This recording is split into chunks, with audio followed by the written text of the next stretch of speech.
Bismillahirrahmanirrahim. A'udzu billahi minasyaitonir rajim. Bismillahirrahmanirrahim.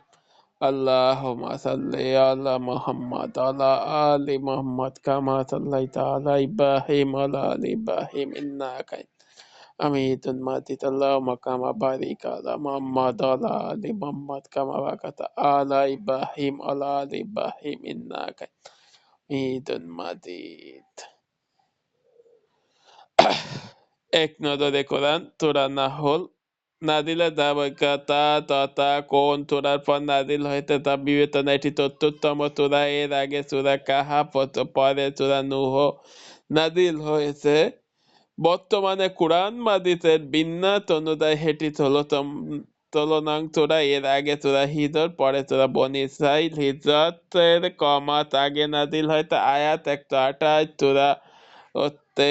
সূরা নং ১৬ মাক্কি সূরা। নাহল মানে মৌমাছি। এ সূরার ৬৮ থেকে ৬৯ নং আয়াতে উল্লেখ করা হয়েছে মৌমাছির মতো ছোট্ট একটা প্রাণীও আল্লাহর হুকুমে অনুগত করে। সেখানে থেকে এ সূরার নাম নাহল করা হয়েছে। মেদত্তিম আল্লাহ তাআলা একাত্ম ও ক্ষমতা। কোরআনের ব্যাপারে অহংকারীদের বিরূপ মন্তব্য। ২ কোরআনের ব্যাপারে মুত্তাকিদের মূল্যায়ন ও কাফিরদের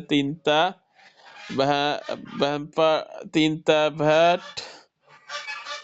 তারপরে হিজরতের পুরস্কার বিভ্রাট, তিনটা বিভ্রাট কাফিরদের।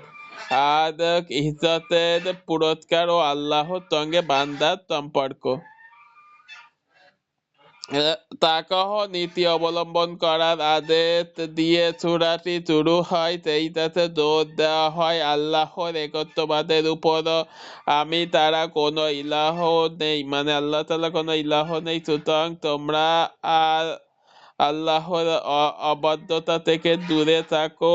আর শেষে ঘোষণা করা হলো তাকওয়ার পুরস্কার যারা আল্লাহ অবাধ্যতা এড়িয়ে চলে এবং সুন্দরভাবে তার বিধিনিষেধ মেনে চলে। আল্লাহ তাদের সঙ্গে আছেন। অন্য সূরার সাথে সম্পর্ক। এই সূরার সাথে সূরা হলো সূরা হিজর, যার শেষে আল্লাহ তাআলা বলেন, আর তোমার রবের দাসত্ব করে যাও যতক্ষণ না তোমার কাছে পরম সত্য মৃত্যু হাজির হচ্ছে। সূরা না হলেও এক আল্লাহর ইবাদত করতে বলা হয়েছে, তার অবাধ্যতা থেকে বেঁচে থাকার আদেশ দেওয়া হয়েছে। শানে নুজুল। আল্লাহ রাসূল সাল্লাল্লাহু আলাইহি ওয়াসাল্লাম মুশরিকদের বারবার সতর্ক করেছিলেন আল্লাহর অবাধ্যতা হলে শাস্তি আসবে, জাহান্নামের ভয়ঙ্কর আগুনে পড়তে হবে। এসব বিষয়ে বরং বলে যাচ্ছিলেন, কিন্তু গোড়া তুমি যাদের রক্তে মিশে আছে তারা কি আর এসবে শুনে সতর্ক হয়? বরং আরো দুঃসাহস দেখিয়ে বলল, তুমি মিথ্যাবাদী। নাউজুবিল্লাহ। না হলে এতদিন ধরে আমরা তোমার কথা শুনছি না, তোমাকে নবী বলে মেনে নিচ্ছি না। কই শাস্তি তো এলো না? সত্যি সত্যি তুমি নবী হয়ে থাকো তাহলে যে শাস্তির বই দেখাও, সেটি হাজির করো। তাদের এই বিস্তৃতি দাবির জবাবে এই সূরার শুরুতে বলা হয়েছে আল্লাহ ওয়াদা শীঘ্রই পুরা হবে, তাই তার আযাবের জন্য তাড়াহুড়ো করো না, বরং যে কদিন সময় পাও উপভোগ করে নাও। আর যদি পারো আল্লাহ তার রাসূলের সত্যতা বোঝার চেষ্টা করো। শিরক ছেড়ে তাওহীদের পথে আসার আহ্বান জানিয়ে আল্লাহ তাআলা এই সূরাটি নাজিল করেছেন। এছাড়া তার নবীর ডাকে সাড়া না দেওয়া পরিণাম, সত্যের বিরোধিতা করার পরিণাম কি হবে তা স্পষ্টভাবে তুলে ধরলেন। তাফসীর ইবনে কাসির ৪৬৭৭। সূরা নাহলের সেগমেন্ট বিশ্বজগতের সেরা শিক্ষক। প্রকৃতি ও নেহাত কোনো সৃষ্টি নয়, বরং শিক্ষক ও বৃষ্টি পড়া থেকে নিয়ে বৃক্ষের বেড়ে ওঠা সবকিছু নীরব আল্লাহ প্রজ্ঞার কথা।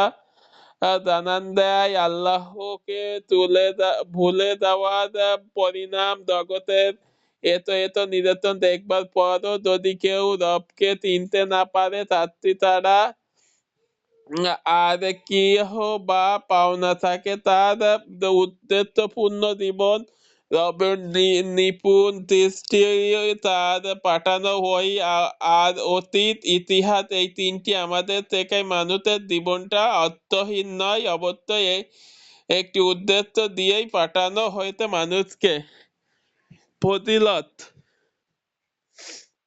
কুরআনের যেসব সূরা কলবদ 100 আয়াতের বেশি তাদেরকে বলা হয় আল মিহুন জাবুর কিতাবের পরিবর্তে আল মিহুন সূরাগুলো আল্লাহ তাআলা নবীদেরকে উপহার দিয়েছেন এরকমই একটি সূরা হলো সূরা নাহল দেখুন কজ অফ ইফেক্ট আপনি কিয়ামতের কিছু ছোট বড় আলামত রয়েছে সেগুলো জানতে হবে তাহলে মানুষ কিয়ামতের ব্যাপারে এত তাড়াহুড়া না করে বরং প্রস্তুতি গ্রহণ করবে গতিপথ তার আগে সেন্ট্রাল থিম রবের দেওয়া নিয়ামত ও কৃতজ্ঞতা গতিপথ আল্লাহ অসংখ্য নিয়ামত আলোচনা দিয়ে শুরু তোমরা যদি আল্লাহর নিয়ামত শুনতে চাও তাহলে যদি গুনতে চাও তাহলে গুনে শেষ করতে পারবে না কৃতজ্ঞ বান্দা নিয়ামতের কথা ভেবে বিনয় মাথা নয়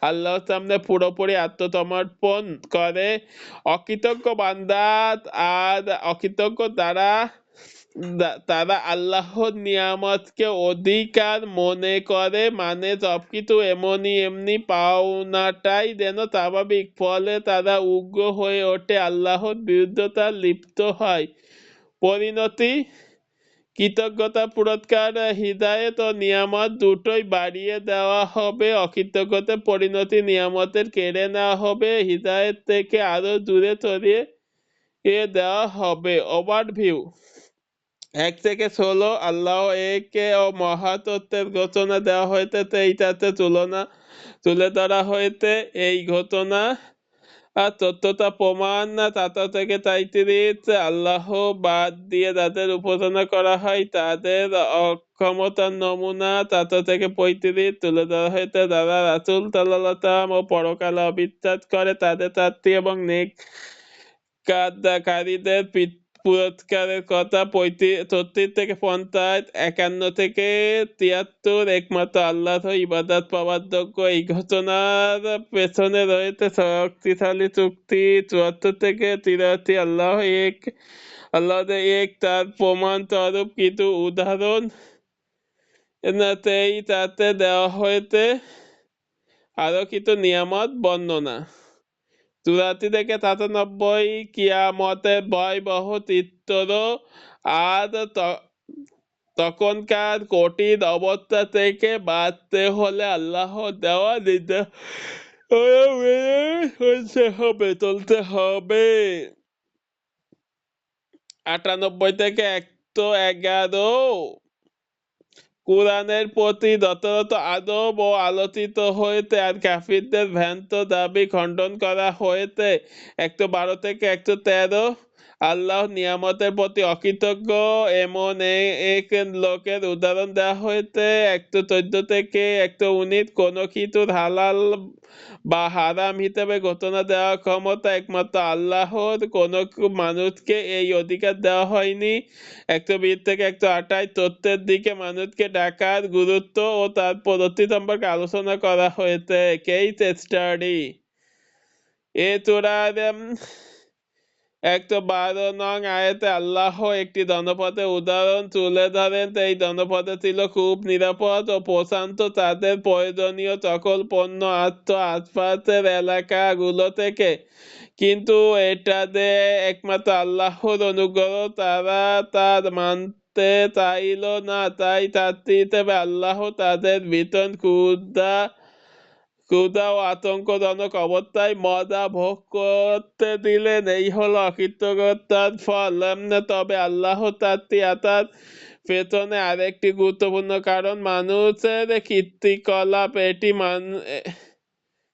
একটা সমাজে দ্বন্দ্বে দ্বন্দ্বে যখন অন্যায় অবিচার জুলুম আর দুর্নীতি ছড়িয়ে পড়ে তখন আল্লাহর পক্ষ থেকে এ ধরনের শাস্তি এসে থাকে, আমরা টের পাই না। সারা দিন গাধার মতন ও খেটে মরি, অথচ চাল ডাল কেনার পয়সা জোগাড় করতে হিমশিম খাই। এমনটা কেন হয় কখনো ভেবে দেখেছেন কি?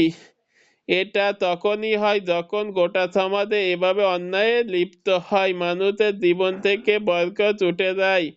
তাই এই আয়াত আমাদের কেস স্টাডি দুটোই এক টপিক। সমাজের বর্তমান চিত্রের সাথে কোরআনের উদাহরণ মিলিয়ে দেখা ভীষণ জরুরি।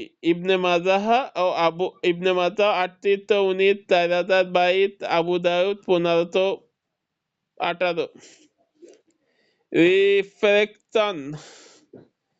এ সূরা আল্লাহ তার নিয়ামতের বর্ণনা দিতে গিয়ে মৌমাছির কথা তুলে ধরেছেন। এক জায়গায় তিনি বলেছেন, তোমার রব মৌমাছির কাছে এই নির্দেশনা পাঠান, পাহাড় পর্বত গাছপালা ও মানুষের বানানো স্থাপনা গুলো ঘর বানাও, তারপর সব রকমের ফল থেকে খাও, আর তোমরা রবের পথে অনুগত হয়ে চলো। মৌমাছির পেট থেকে বেরিয়ে হাতে নানা রঙের পানীয় যাতে রয়েছে মানুষের বিভিন্ন রোগ ব্যাধির উপশম। এতে চিন্তাশীল লোকদের জন্য বিরাট শিক্ষা রয়েছে। শুরুতেই একটা বিষয় খেয়াল করবো আমরা, আল্লাহ তাআলা এখানে মৌমাছির জীবনে একটা উদ্দেশ্য ঠিক করে দিলেন। তার কাজ মধু আহরণ করা এবং তাইতে করে। এতে কখনো মধু আহরণ থেকে পিঁপড়া করতে ঢুকে পিঁপড়া খেতে শুরু করে না। তার মানে অত ছোট একটা প্রাণী জীবনেও পিঁপড়ার গর্তে